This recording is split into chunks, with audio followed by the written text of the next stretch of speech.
অনেকে এই বিষয়টা বলেছে যে ইসলাম ধর্ম, সেই ইসলাম ধর্মে নাকি কোথাও গিয়ে ক্রিকেট, ফুটবল, খেলাধুলা, এন্টারটেনমেন্ট, গান বাজনা এগুলো হারাম, এগুলো অ্যালাউ করা যায় না। ফলে সে জায়গায় দাঁড়িয়ে একদম কট্টরবাদী ইসলামিক মনোভাব বা কট্টরবাদী মনোভাব পুরো বিষয়টাকে কি কায়েম করে নিচ্ছে না? এটা কি কোথাও গিয়ে মনে হচ্ছে না যে এই মুহূর্তে বাংলাদেশে তারা ক্রিকেটকে বন্ধ করে দেবে? অর্থাৎ আইসিসির একটি বড় ইভেন্ট T20 ওয়ার্ল্ড কাপ, একটি বিশ্বকাপ, সেই বিশ্বকাপে বাংলাদেশের মতো দল খেলবে না, যারা লড়াই করে এত দূর উঠে এসছে, রেটিং পয়েন্টে গিয়েছে। একসময় ভারত তাদেরকে সাহায্য করেছে। জগমোহন ডালমিয়া না থাকলে তারা ক্রিকেট আঙিনায় টেস্ট ক্রিকেট খেলতেই পারতেন না। ফলে সে জায়গায় দাঁড়িয়ে তাদেরকে এতটা বেশি সাহায্য করে এতটা উঠে এসছে তারা, তারপরেও কোথাও গিয়ে কি একটা অন্য কট্টরবাদী মনোভাব বা কোনো রকমভাবে জামাত বা কোনো রকমভাবে পাকিস্তানের ইনফ্লুয়েন্স কি এর মধ্যে রয়েছে? পাকিস্তান বলেছে যে বাংলাদেশ যদি না খেলে তাহলে আমরা খেলবো না, এর আগে বলেছিল, কিন্তু কোথাও গিয়ে দেখলাম এখনো পর্যন্ত সেটার টিকিটুকু নেই।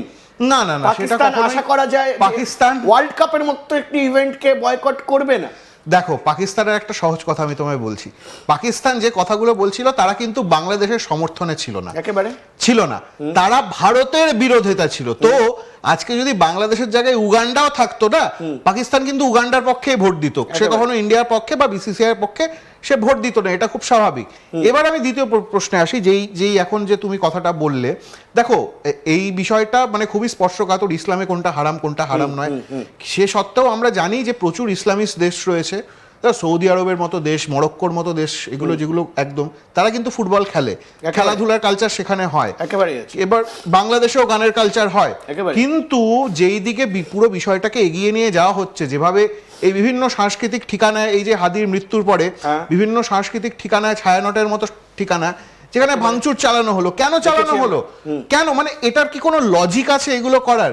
এবং আরেকটা জিনিস খুব সুপরিকল্পিতভাবে করা হচ্ছে, তুমি দেখো এই যে বিভিন্ন একটা প্রথম সারির একটা খবরের কাগজের পত্রিকার অফিস যখন জ্বালিয়ে দেওয়া হচ্ছে বা এই ধরনের সাংস্কৃতিক ঠিকানায় যখন হামলা চালানো হচ্ছে, তখন কিন্তু পুলিশ প্রশাসন কিন্তু হস্তক্ষেপ করছে না, আটকাচ্ছে না, ঘটনাটা ঘটে যাচ্ছে, হয়ে যাচ্ছে, তারপরে তারা ওখানে গিয়ে হস্তক্ষেপ করছে। এবং খুব ভালোভাবে বোঝা যাচ্ছে যে এই সাংস্কৃতিক ঠিকানাগুলোয় হামলা হতে দেওয়া হচ্ছে।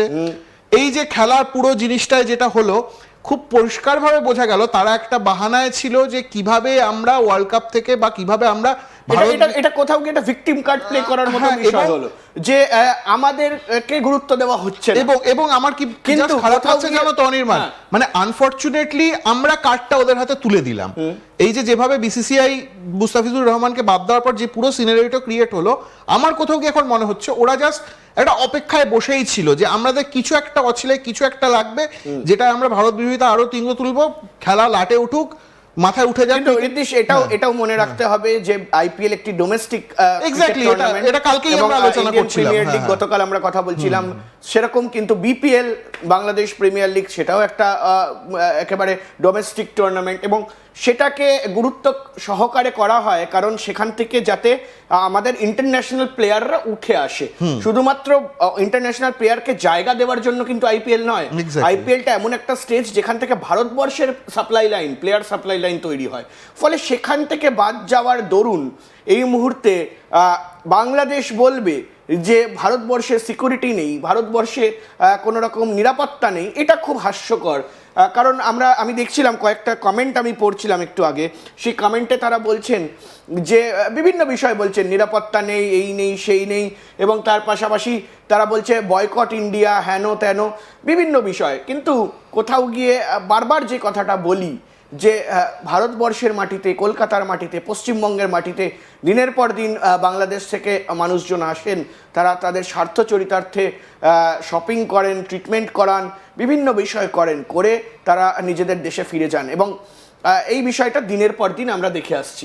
ফলে সে জায়গায় দাঁড়িয়ে কিন্তু এটা কোথাও গিয়ে স্পষ্ট হচ্ছে যে এই মুহূর্তে বাংলাদেশ তারা কিন্তু ভুল পথে কোথাও গিয়ে চালনা হচ্ছে, এবং সেই চালনার পেছনে আমি জানি না, হয়তো এই কট্টরবাদীদের হাত থাকতে পারে, বা তার পাশাপাশি পাকিস্তানের হাত পাকিস্তান তো অবশ্যই, মানে এটা তো খোলাখুলি রয়েছে, যেখানে মহসিন নাকভি যেখানে সরাসরি একদম ইনভলভ রয়েছেন, এবং এটা প্রচুর বাংলাদেশি সাংবাদিকদেরও আমি শুনছিলাম কথা, এবং তারাও কোথাও গিয়ে তারাও একটু ক্ষুব্ধ, কারণ তারা ভাবছিলেন যে যদি বাংলাদেশ না খেলে তাহলে হয়তো পাকিস্তানও বুঝি খেলবে না, পাকিস্তানও বুঝি নিজের নামটা গুটিয়ে নেবে। কিন্তু তারা যখন এখন দেখছেন যে না বাবা, পাকিস্তান তো ঠিক নিজের মতো ওরা সুযোগ সুবিধা বুঝে ওরা খেলছে, আমাদের ওরা গাছে তুলে মই কেড়ে নিল, এখন তারাও ক্ষুব্ধ যে মানে তাহলে পাকিস্তান এতটা সাপোর্ট দিল কেন, বা পাকিস্তানের সঙ্গে কিন্তু আসিফ নজরুলের পিসিবির সঙ্গে রেগুলার কমিউনিকেশন হয়েছে, এটা আমরা আমাদের সোর্স মারফত জানতে পেরেছি, তারা রেগুলার কমিউনিকেশনে থেকেছেন,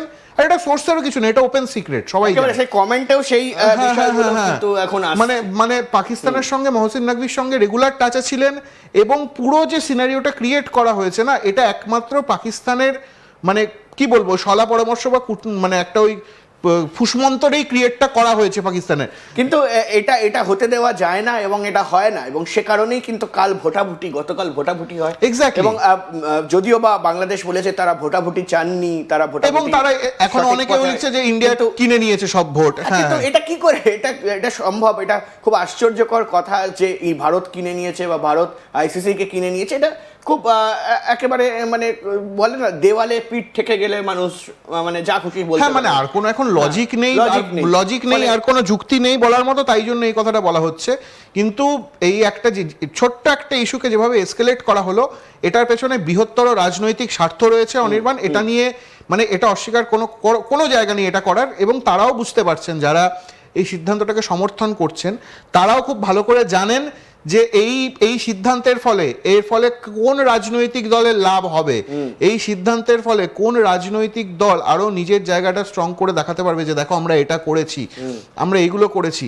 তো সেই জন্য খুব স্বাভাবিকভাবেই এটা মানে আসিফ মাহমুদ সজীব ভুঁইয়া, যিনি আগে ক্রীড়া উপদেষ্টা ছিলেন, এখন তিনি এনসিপিতে আছেন, এনসিপি জামাতের সঙ্গে জোট করেছে, তো জামাত থেকেই সৃষ্টি হওয়া এনসিপি আবার জামাতের সঙ্গে জোট করেছে। তো এই জিনিসটা খুব স্পষ্টভাবে বোঝা যাচ্ছে কারা রাজনৈতিক ফায়দা তুলতে, কারা নিজেদের রাজনৈতিক ব্রাউনি পয়েন্ট স্কোর করতে, এই যে লসগুলো হবে ক্রিকেটে, এই যে ক্ষতিগুলো হবে ক্রিকেটে, সেই ক্ষতিগুলো তারা কিন্তু হাসি মুখে মেনে নিচ্ছেন, কারণ তাদের লক্ষ্য আরো বড় কিছু, তারা অনেক বড় টার্গেট করছেন, তারা আরো বড় একটা মানে কি বলবো অর্জন পাওয়ার চেষ্টা করছেন, যেটা হয়তো নির্বাচনে জয়, বা আমি জানি না তাদের আর কি লক্ষ্য উদ্দেশ্য রয়েছে। মূলত নির্দেশ এই মুহূর্তে নির্বাচনে যদি জয় হয়েও যায়, নির্বাচনে আমি ধরে নিলাম তারা এই স্বার্থে তারা নির্বাচন জিতে গেল, কিন্তু নির্দেশ ঠিক তারপর কি হতে পারে, মানে এই যে আজকে টি-20 বিশ্বকাপ তারা খেলবেন না বা বাংলাদেশ খেলবে না, এবং না খেলার ফলে বেশ কয়েকটি ক্রিকেটারের লস হবে বা দেশের লস হবে, বাংলাদেশ ক্রিকেট বোর্ডের লস হবে, এবং সেই লসের পর কিন্তু আগামী দিনেও কিন্তু বেশ